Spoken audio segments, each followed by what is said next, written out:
ಆರಾಮ ಕುತ್ಕೊಳ್ಳಿ. ನಾನು ಒಂಚೂರು ಹಂಗೆ ಕುತ್ಕೊಳ್ರೆ ಹಂಗೆ ಯಾವುದು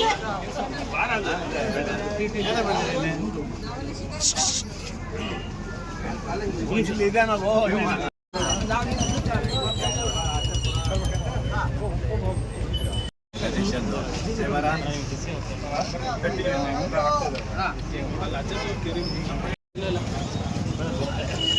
ಬಿಟ್ಟಾರೆಲ್ಲ ಮುಗೀತಾ ನೋಡೋಣ ಸರ್ ಕೊಡಿ ಸ್ನೇಹಿತರೆ. ನೋಡಿ, ಇವತ್ತು ನಾವೇ ಇದು ಕಟ್ಟಿರುವಂಥ ಒಂದು ಬಸ್ ಸ್ಟ್ಯಾಂಡ್.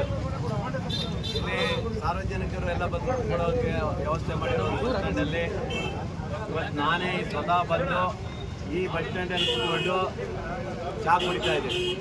ಅಂದರೆ ಇಲ್ಲೆಲ್ಲ ನನ್ನ ಪಕ್ಷದ ಮುಖಂಡರು, ಕಾರ್ಯಕರ್ತರು ಮತ್ತು ಎಲ್ಲ ಪಬ್ಲಿಕ್ ಎಲ್ಲ ಇದ್ದಾರೆ. ಎಲ್ಲರೂ ಸೇರಿ ಇಲ್ಲಿ ಒಂದು ಚಹಾ ಮತ್ತು ಬೋಂಡಾ ಬಜ್ಜಿ ತಿಂದ್ಕೊಂಡು ಇಲ್ಲೊಂಚೂರು ಎಂಜಾಯ್ ಮಾಡಿದ್ದೀವಿ. ಅಂದರೆ ಸಾರ್ವಜನಿಕರ ಜೊತೆ ನಾವು ಬೆರೆತಿದ್ದೀವಿ ಅಂತ ಅರ್ಥ. ಹಾಗಾಗಿ ಒಂಥರ ಖುಷಿ ಇದೆ ಇಲ್ಲಿ. ಎಲ್ಲ ಹೋಗೋರು ಬರೋರು ಬಸ್ಸಲ್ಲಿರೋರು ಎಲ್ಲ ಕೂರ್ತಾಯಿದ್ರು. ನಾವು ಕೂತ್ಕೊಂಡು ಎಂಜಾಯ್ ಮಾಡೋದು ಹೆಂಗಿದೆ ಅಂತೇಳಿ ಭಾಳ ವರ್ಷ ಆಯಿತು ನಾವು ಬಸ್ ಸ್ಟ್ಯಾಂಡಲ್ಲಿ ಕೂತು. ಇತ್ತೀಚೆಗೆ ಎಲ್ಲೂ ನಾವು ಬಸ್ ಸ್ಟ್ಯಾಂಡಲ್ಲಿ ಕೂತು ಬಸ್ಸಲ್ಲಿ ಹೋಗ್ಲಿಕ್ಕೆ ಆಗಲಿಲ್ಲ. ಈಗ ಹಳೆ ನೆನಪು ಬಂದೋಸ್ಕರ ಬಸ್ ಸ್ಟ್ಯಾಂಡಲ್ಲಿ ಕೂತು ಚಹಾ ಕುಡಿತಾ ಇದ್ದೀವಿ.